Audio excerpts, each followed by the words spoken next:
Goodest day ada kita Real Street tabon-tabon late parhan opening han Bubble Queen Laundry and Tours. So adi man ti diharan nila ito di may Big Daddy's Cup o di Real Street.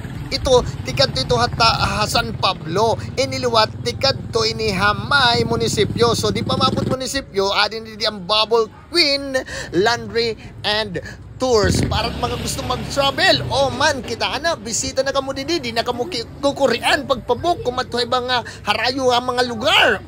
Sige, syempre pagpalandri kihap kamo saan kamo magkalakad para waray labahan.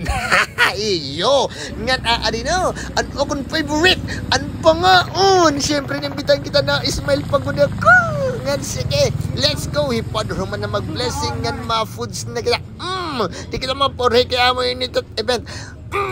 Tara na! Let's go! Pasya na kamo di diya Bubble Queen di diya tabon-tabon later!